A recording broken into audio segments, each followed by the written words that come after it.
Hello, and welcome to Saving Grace Education.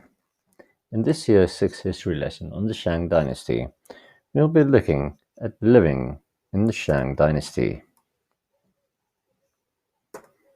The aim of today's lesson is for you to be able to describe how the social hierarchy of the Shang Dynasty was organized and what life was like for different people.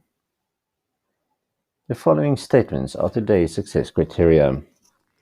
I can describe the social hierarchy of the Shang Dynasty. I can name the different social groups of people from the Shang Dynasty, and I can describe what life was like for different people living under the Shang Dynasty. Shang life.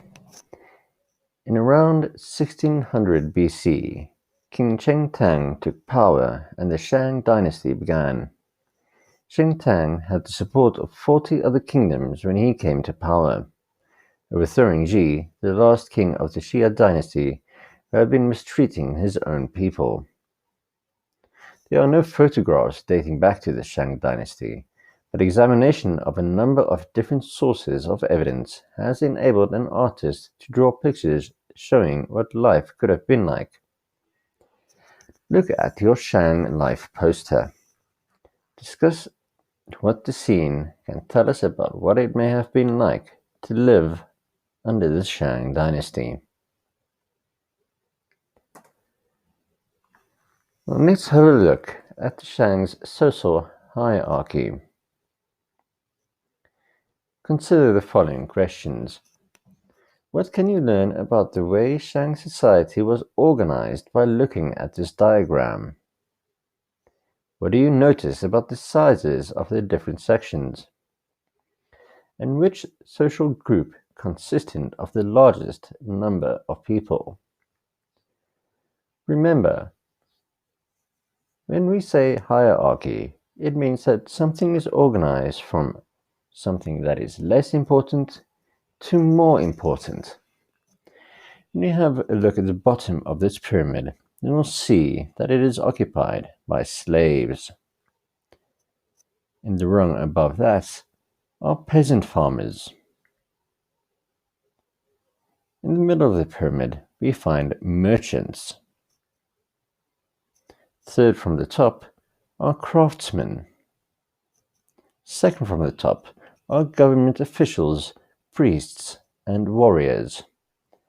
And at the very top, we have the king and the ruling family. This diagram should show you how the Shang society was organized into various important roles.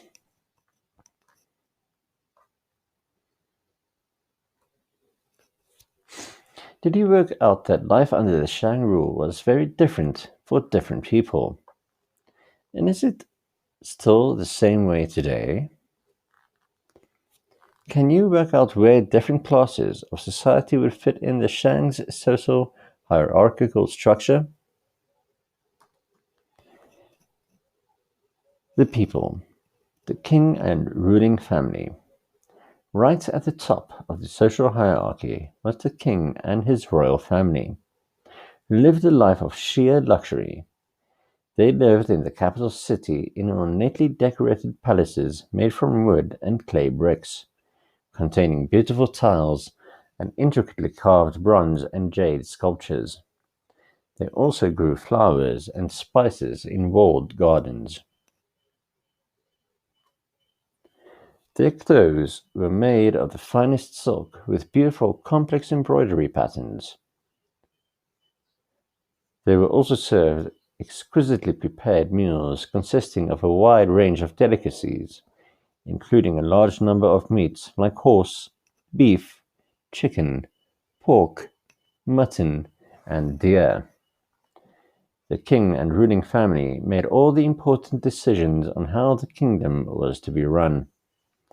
They employed priests and government workers to help them organize and control society, and they owned all the land.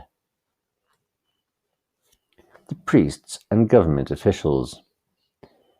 The priests and government officials were of paramount importance to the king and ruling family, and because of this, they also enjoyed a very comfortable lifestyle, nestled safe within the walls of the city. The priests, who were skilled writers, worked as scribes for the king. They would carve the king's questions onto oracle bones and then heat the bones up during a special ceremony. The king would ask his dead ancestors to provide the answers, and then he would interpret the heat cracks which appeared in the bones as divine messages from them. The government officials did important administrative work for the king. They recorded events like the reclaiming of land and strategies for war, and they also documented the names of people who had committed crimes and the tribute payments the king received. These records were written on bamboo using ink and a brush and were crucial in helping the king to run an organized society. The noble warriors. The noble warriors were also held in high regard. Although they lived outside the main city walls, they often lived in luxurious palaces. The noble warriors spent their time hunting and managing the land which they rented from the king. Peasant farmers paid taxes to the noble warriors to be allowed to live and work on the land.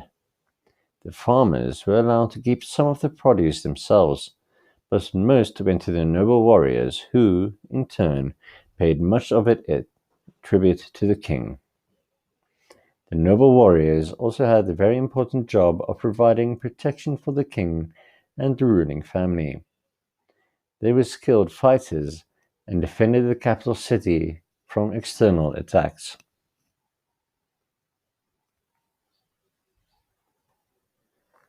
The craftsmen and merchants. The craftsmen lived outside the city in mud huts. It was their job to produce products for the king, the warriors, and for trade. They lived a simple life, passing on their skills to each new generation that was born. Bronze workers were particularly sought after, and they were the people responsible for creating the intricate bronze sculptures which survived in Shang tombs to this day. Other craftsmen worked with jade, pottery, wood, stone, or bone. The merchants also lived outside the city in mud huts. They traveled the land, trading goods with people from other lands. Cowrie shells were also used by the merchants as a form of currency. The shells were considered to be very valuable because they came from far away and were difficult to obtain. Craftsmen and merchants were paid with simple foods like grain and vegetables. The peasant farmers. Most of the people living during the Shang dynasty belonged to this class.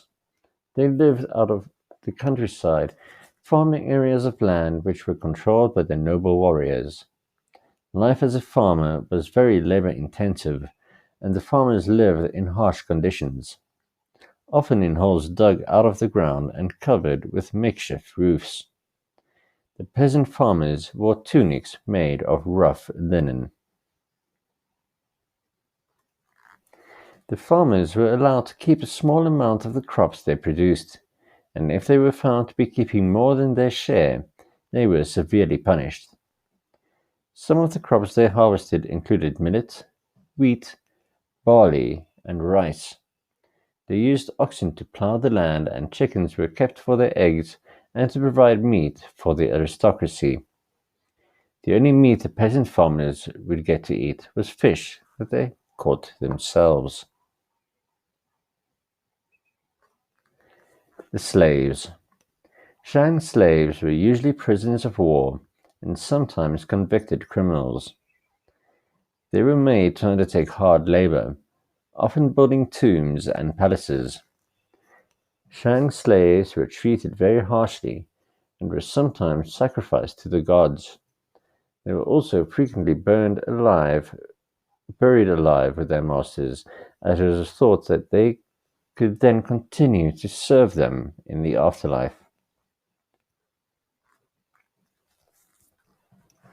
For this activity, pick a character card. Can you use your knowledge of life in the Shang dynasty to describe what your life was like as if you were that character? You have 1 minute to tell your partner as many details as you can. The aim of today's lesson was for you to describe how the social hierarchy of the Shang dynasty was organized and what life was like for different people. The following statements were today's success criteria. I can describe the social hierarchy of the Shang dynasty. I can name the different social groups of people from the Shang dynasty.